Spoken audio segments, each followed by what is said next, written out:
Hebreërs 7, want hierdie Melchisedek was koning van Salem, priester van God, die Allerhoogste, wat vir Abraham tegemoet gegaan het by sy terugkeer, toe hy die konings verslaan het en hom geseën het, aan wie Abraham ook 'n tiende deel van alles gegee het.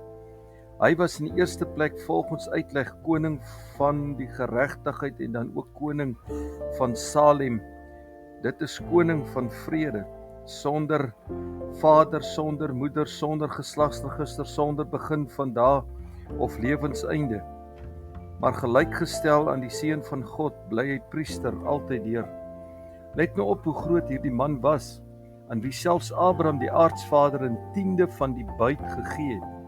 Nou het hulle wat uit die seuns van Levi die priesterskap ontvang, wel in gebod om volgens die wet van die volk tiendes te neem. Dit is van hulle broers, ofskoon hulle uit die lendene van Abraham voortgekom het. Maar hy wat nie uit hulle sy geslagsregister aflei nie, het van Abraham tiendes geneem en die besitter van die beloftes geseën. Nou word sonder enige teespraak die mindere deur die meerdere geseën. En hier neem wel sterflike mense tiendes, maar daar een van wie getuig word dat hy lewe. En om so te sê het ook Levi wat tiendes ontvang het, deur Abraham tiendes gegee. Want hy was nog in die lendene van sy vader toe Melchisedek hom tegemoet gegaan het. As daar dan volkomendheid deur die Levitiese priesterskap was, want met die oog daarop het die volk die wet ontvang. Waarom was dit nodig dat 'n ander priester moes opstaan volgens die orde van Melchisedek, en dat hy dit nie volgens die orde van Aaron genoem word nie?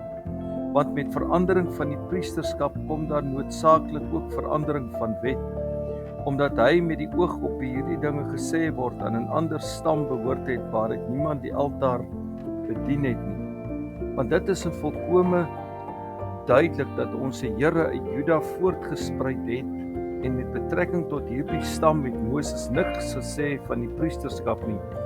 En nog baie duideliker is dit as daar 'n ander priester opstaan na die ewebeeld van Melchisedek, een wat dit geword het nie kragtens die wet van 'n vleeslike gebod nie, maar uit die krag van 'n onvernietigbare lewe.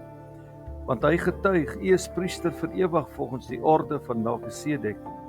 Want aan die een kant is daar die opheffing van die voorafgaande gebod, weens die swakheid en nutteloosheid daarvan, omdat die wet niks volkome gemaak het nie, maar aan die ander kant is daar die invoering van 'n beter hoop, waardeur ons tot God nader. En vir sover dit nie sonder eedswering was nie, want hulle het sonder eedswering priesters geword, maar hy met eedswering deur die een wat aan hom gesê het, die Here het gesweer en dit sal hom nie berou nie. U is priester vir ewig volgens die orde van Melchisedek. In sover het Jesus van 'n beter verbond borg geword, en hulle het wel priesters geword in 'n groot aantal, omdat hulle deur die dood verhinder is om aan te bly, maar hy, omdat hy vir ewig bly, besit 'n priesterskap wat nie op ander oorgaan nie. Daarom kan hy ook volkome red die wat deur hom tot God gaan, omdat hy altyd leef om vir hulle in te tree. Want so 'n hoëpriester was vir ons gepas, een wat heilig, onskuldig, onbesmet, afgeskeie van die sondaars is en wat hoër as die hemele geword het, wat nie elke dag nodig het soos die hoëpriesters om eers vir sy eie sondes offers te bring en dan vir die van die volk nie, want dit het hy net eenmaal gedoen toe hy homself geoffer het. Want die wet stel as hoëpriesters aan mense met swakhede, maar die woord van die eedswering wat na die wet gekom het, stel die seën aan wat vir ewig volmaak is.